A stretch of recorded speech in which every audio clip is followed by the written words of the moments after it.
Pessoal, estou voltando aqui agora para voltar com o nosso convidado, um amigo que eu falei da última vez. E hoje o nosso papo vai ser bem diferente. Eu vou conversar de novo com o Fábio Alan. Tudo bem, Fabinho? Tudo, e aí, Marcião? Tranquilo? Tudo tranquilo. Hoje o nosso papo vai ser sobre, eu vou precisar até ler isso aqui porque o nome é muito complicado. Neuroplasticidade cerebral. Forte isso, hein? Fabinho, simples, muito simples. Primeira pergunta. O que é neuroplasticidade cerebral? Neuroplasticidade ou plasticidade é flexibilidade, né, da plástico. O plástico ele é flexível. O nosso cérebro também ele tem uma capacidade de se recompor, né? No caso de acidentes, a pessoa, lógico, nem todo tipo de acidente a pessoa consegue restaurar aquilo como uma pessoa fica tetraplégica, mas um AVC, a pessoa tem alguns esquecimentos, ela consegue, o cérebro consegue se reconectar de uma forma diferente. Ele cria pontes novas, novos caminhos para conseguir acessar determinadas partes do próprio cérebro. Vamos supor que se fosse um HD, ele abriria novas pastas? É mais ou menos isso? Ou não, necessariamente falei bobagem? Quase isso, um HD é um disco. Uhum. Aí, naquele disco, naquela trilha daquele disco, há um risco. Então, ele pula aquilo ali, é como ter apagado uma pasta. Uhum. Aí, o que acontece? Se fosse o disco rígido fosse plástico, ele cria um caminho para baixo, passava por baixo do risco, subia e continuava. Então, ele fazia um link por um caminho novo. Em vez de fazer o caminho certo, redondinho, ele paria por um outro caminho. Ele mudava o trajeto para ligar com o outro lado. Então, o neurônio ele tem essa flexibilidade de se compondo e essa fase, né, e a fase de maior produtividade em plasticidade é quando nasceu até os 2 anos de idade. A parte de infância, né?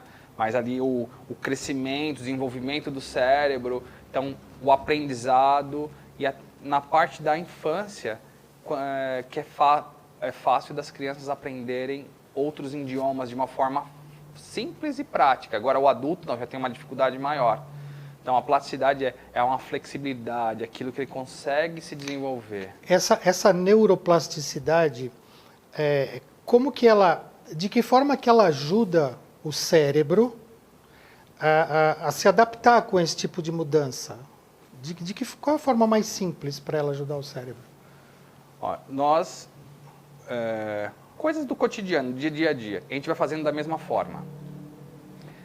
Só que ficou simples. Só que quando a gente precisa de uma alternativa, a gente não tem. Agora, se você pratica no seu dia a dia, estou conversando com o Márcio, mas eu presto atenção na conversa, como está o olho dele, como está a boca, não é simplesmente só conversa, mas presta atenção no ambiente, o quadro, tudo. Então, você faz o seu cérebro trabalhar ele pegando links. Um exemplo, eu tenho TDAH. Então, meu cérebro tem algumas dificuldades, principalmente na área de aprendizado. Quando eu era criança, minha mãe tinha que pegar na minha mão para escrever. Eu não conseguia escrever. Explica um pouquinho para a gente o que é TDAH, que tem muita gente que ouviu e até muito pouco tempo eu também não sabia. Explica um pouquinho só, bem por cima, o que é o TDAH. TDAH. Essa dificuldade. Transtorno de déficit de atenção e hiperatividade, né? O cérebro ele não para, ele é milhão. Uhum. Então, aquilo que você não tem afinidade, você não consegue fazer. Geralmente, a parte motora, de escrita, leitura é muito difícil. Mas não é por causa disso que você não consegue fazer. Se você for pegar um dos maiores inventores do planeta, Albert Einstein, tudo indica que ele também tinha. Então, por que ele chegou a ser um gênio, isso que na escola ele é chamado de burro? Por causa da dificuldade, o cérebro dele precisava fazer novas conexões. Então, ele tinha que sempre se reinventar. Tinha que sempre coisas eu não novas. Consigo escrever. Minha mãe me ajudava, pegava na minha mão. Aí aquilo foi indo. Eu tenho dificuldade ainda na escrita. Só que o computador me ajudou. Ele faz corretor ortográfico, tem a correção. Mas eu escrevo, vou indo, mas porque eu pratiquei, leio muito. É uma coisa que eu não conseguia e eu fui treinando. E meu cérebro foi criando conexões. Matemática é uma dificuldade. Fazer um cálculo simples, eu tenho que fazer vários outros tipos de cálculo para me chegar naquele resultado. Então, meu cérebro ele faz conexões. Então, tem hora que eu nem sei como eu fiz o cálculo, mas eu fiz. Mas ele faz o quê? Criou caminhos, eu tenho uma dificuldade de leitura. Aqui, que é o caminho normal de um ser humano convencional, é de A a B. A pessoa com TDAH vai C, D, E, F, ele faz várias ligações. Ele faz uma volta tremenda. Faz uma volta... Isso tem a ver o que com o sistema nervoso? Porque o sistema nervoso ele tem que ir num caminho. O acesso para aquilo, uma trilha. Vamos pegar uma trilha, né? Eu tenho que ir daqui para um ponto de ônibus. Só que para mim chegar naquele ponto de ônibus pelo asfalto é muito longe. Aí tem às vezes um terreno e as pessoas vão passando porque ela vai diminuir 10 minutos do seu tempo. Uhum. Então, ela, em vez de ir até lá, ela vai por um caminho alternativo. Mas a maioria das pessoas tem medo de ir por aquele caminho alternativo. Ela vai pelo caminho convencional. E o cérebro, quando ele começa a ir por esse caminho alternativo uma vez, não tem trilha, mas foi abrindo a trilha. Aí foi 1, 2, 3, 4... Até chegar uma hora que ele não vai mais ter medo. Não vai ter mais medo e vai estar marcado aquilo. Agora, se você parar de fazer aquilo, vai diminuir aquela trilha, vai ter um pouco mais de mato. Mas se você praticar e fazendo aquele caminho ou construindo caminhos alternativos, o seu cérebro ele vai ter uma facilidade maior para soluções de problema. Eu tenho facilidade para solucionar problemas. Eu estou ali, aconteceu uma coisa, mas o que eu posso fazer de uma forma melhor aqui? Como atleta, uma bicicleta minha no meio de uma competição quebrou. O que eu faço? Que aconteceu isso comigo? Eu não sabia o que fazer.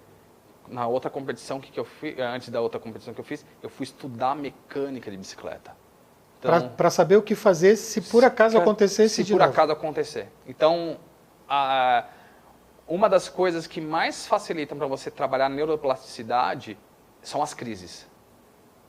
Para você trazer solução. O que eu faço para, se no meio de uma crise acontecer? Eu tenho um outro caminho, uma alternativa. Então, quem geralmente, num acidente, isso acontece com o quê? Pessoa que teve um acidente, a neuroplasticidade já é automática, o cérebro vai ter que arrumar um caminho.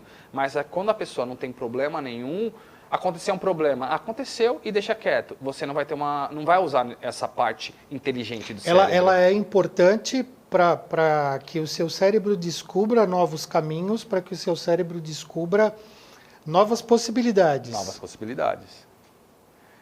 Porque ele já é isso natural dele por causa de mesmo. Uma pessoa que tem um acidente na cabeça e tem uma lesão ali no cérebro, o cérebro já tem isso para corrigir. Só que a gente viu que também se você treinar isso, você consegue fazer também um caminho novo, criar novas alternativas. É fácil, é simples isso? Não. A neuroplasticidade ela entra em ação, vamos dizer, na hora do pânico, então. Também. Na hora que te agrada muito também é legal. Só que é difícil a gente ter uma coisa que te marca, assim, como ter alegria. Não é o tempo todo. Agora, qualquer coisa... que é mais fácil uma coisa ser marcante quando ela é negativa. Quando ela é positiva, quem tem bastante coisa. No dia a dia ela é positiva. Né, ali, as coisas, o cotidiano. Então, às vezes, tem algo a mais que foi muito bom, uma sensação muito boa. Também a neuroplasticidade também trabalhei mais, é mais fácil em questão de crise, porque o trauma ele é complexo. Né? Então, você lidar com um corte, até nisso, dor, teve dor, eu bati a mão naquele canto, você evita aquele lugar, lugares perigosos, até determinados tipos de alimento. Eu como aquele alimento, me fez mal, aí o cérebro já coloca um bloqueio. Que dica que você pode dar para a gente induzir a aumentar a neuroplasticidade? Primeiro item, se alimentar bem. O cérebro é a parte do nosso corpo, é o que mais consome energia. E energia de qualidade. Porque os neurônios é como se fosse, eles são fios elétricos. Só que tem conexões. Ele não encosta, tem parte do alimento mesmo que vai melhorar essas conexões e vai transmitir de um para o outro. Eles não são uma peça só, eles são várias peças que interligam uma na outra. Então, com essas conexões e você ter uma boa alimentação, ele vai ter uma fluidez melhor da transmissão de dados, igual um computador transmite esses dados nesses pulsos elétricos no cérebro. Alimentação. Boas noites de sono. Se divertir. Essa é a melhor parte, né? Como não ter medo, né? Eu falo uma frase que eu peguei de alguns grandes nomes aí, né, da ciência. Existe o frio? Não, o frio não existe. O que existe é a ausência de calor. Existe a escuridão? Não. A ausência de luminosidade. Existe o medo? Não, a ausência de coragem. Então você tem que ter coragem para o novo. Né? Lógico que vai ter quando é o perigo, você está sendo um acidente ou qualquer uma outra coisa. Sim, esse medo é de salvação. Agora, o medo que te paralisa para você fazer algo novo na sua vida, você tem que, não. Tudo você tem que ter coragem. Tudo o medo ele vai te parar, porque você não teve coragem. Agora, quando você tem coragem, você vai fazer o novo. Você não vai ter preguiça de estudar novas coisas. Eu sou um publicitário, né? Que sempre estudei o comportamento humano, já há 15 anos. Mas se eu precisar fazer algo na área de engenharia, eu vou estudar um pouco sobre engenharia. Então, o seu cérebro ele vai aprendendo coisas novas. E quando você vai fazer qualquer uma outra coisa na sua própria área, você tem alternativas. Então, você está ensinando ao seu cérebro a ter alternativas. Ah, mas o que eu vou fazer com matemática, como triatleta, com a física? Para que estudar física na escola? Aí hoje eu entendo. A velocidade que eu estou, automaticamente, com a dificuldade que eu tenho, eu consigo saber que velocidade média eu estou e quanto tempo eu vou chegar naquele ponto. Então, isso me ajuda. Então, no dia a dia, coisas simples. Você vai furar uma parede. Como que eu vou furar uma parede? Você precisa, às vezes, ir lá, um vídeo no YouTube. Como furar uma parede. Uma parede é só pegar a broca e furar. Mas se a parede for muito dura, você coloca uma broca fininha, uma média e uma grossa. Então, você vai aprendendo. Vai aperfeiçoando. Vai aperfeiçoando no dia a dia. Então, quando você fazer todas as coisas, você tem várias informações no seu cérebro, né, você vai fazer uma função X, seu cérebro vai pegar todas aquelas informações e vai fazer aquelas conexões em milésimos de segundo, você vai fazer isso. Então, você vai se tornar mais rápido. Não é à toa que o Einstein, Thomas Edison, eles conseguiram fazer grandes coisas, porque eles sempre estavam atrás de alternativas, conhecimentos totalmente diferentes da área deles. Na hora que eles iam construir algo, todas aquelas ferramentas que tem no cérebro deles se juntavam e criavam algo grande, porque as pequenas coisas que eles foram aprendendo no seu dia a dia se tornou grande. Gente, o nosso papo aqui está muito bom, mas a gente tem que terminar, infelizmente. Fabinho, eu agradeço muito a tua presença mais uma vez. O Fábio, ele é coach esportivo. O Fábio é publicitário de profissão, como eu falei. E conhece muito. Acompanha ele pelas redes sociais, que você vai saber muito mais a respeito disso. Fábio, um grande abraço. Eu que agradeço. Ismael, vamos dar um giro aí, já já eu volto.